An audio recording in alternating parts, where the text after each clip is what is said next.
Hi, my name is Jean Chin, and today my group and I will be discussing bias-free language while addressing disabilities, in particular dyslexia. So here's a little introduction and a list of what we're going to be discussing in our presentation today.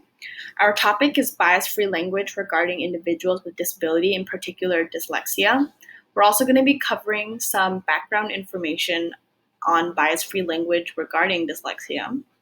We're also going to be going through the American Psychological Association guidelines for writing about individuals with disabilities.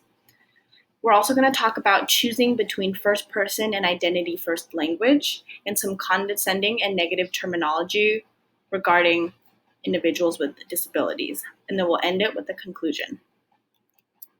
So, a little background information.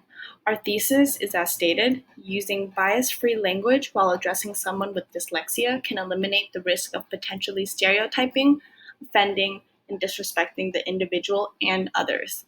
So there's a lot of misrepresentation about individuals with disabilities and what they are capable of. And because of that, it has created a lot of derogatory terms being placed on these individuals. And the euphemism treadmill actually contradicts that. The euphemism treadmill is a process by which words are created to replace certain terms that are now offensive and outdated in that period of time. Now, some background information about dyslexia and how that relates to the American Psychological Association's guidelines. So, dyslexia is a learning disorder that involves difficulty with reading, identifying speech sounds, and relating words to one another, according to the Mayo Clinic. And that can cause problems with forming words and sentences. And later on in adulthood, it can also cause problems with memorization and understanding certain jokes and expressions. And because of that, individuals who suffer from dyslexia tend to avoid social interaction because of that. And regarding the American Psychological Association, they've created a set of guidelines to promote inclusivity and respect about when writing about these individuals, and it creates more of an honor for the preference of the group and creates solidarity between the community. And now we're going to be discussing choosing the languages while writing about individuals with disabilities. So, according to Chapter 5 in the APA's publication manual, there are two ways to incorporate bias-free language in our writing and our daily conversation when referring to people with disability like dyslexia. First, we have the person-first language, which focuses more on the individual rather than the disability they possess, and it goes with the sentence structure, person with, and then state the chronic condition they have.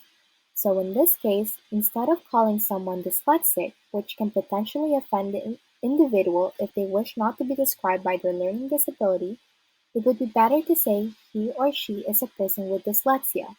This is also applicable to a group in which you would say they are people with dyslexia.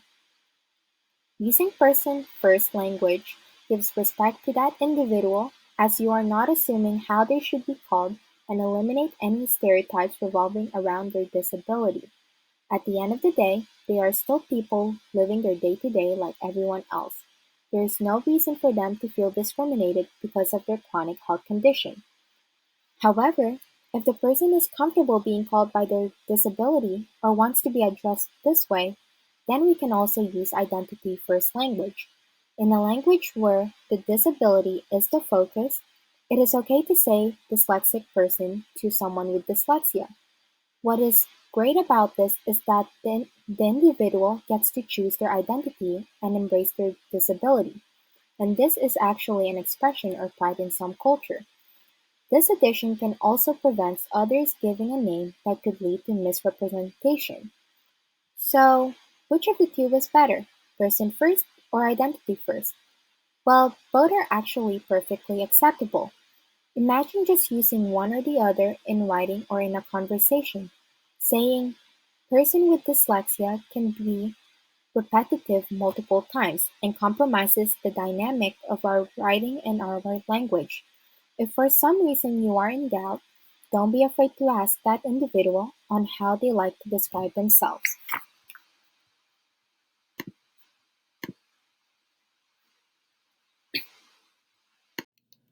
So I will be talking about negative and condescending terminology.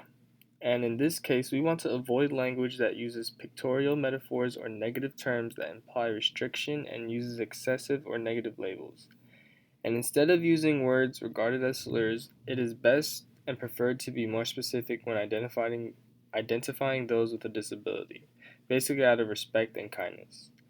And when specifying those with dyslexia, it's also better to specify strengths they have instead of stating what is wrong with them. For example, calling them low functioning readers could be offensive. Instead, you could just say that he or she has dyslexia and it's hard for he or she to see words clear enough to read. And another part with this is that disability culture may use negative and condescending terms towards one another. However, if an outsider, which is basically like a person with no disability, uses those terms, it would not be appropriate. So, for example, he is a person with poor reading skills, and the word poor is basically an offensive term, especially when talking about someone with a disability. The correct way to address this would be he is a person with dyslexia. And now instead of saying the word poor, the title dyslexia replaces that without specifying what's exactly wrong with the person. And another example would be she can let she cannot read because she has visionary problems. The phrase visionary problems to people is a sign of weakness that a person has. And even though the person is only identifying what the dyslexic person has, it is still a negative terminology to use and could be said with much better word choice.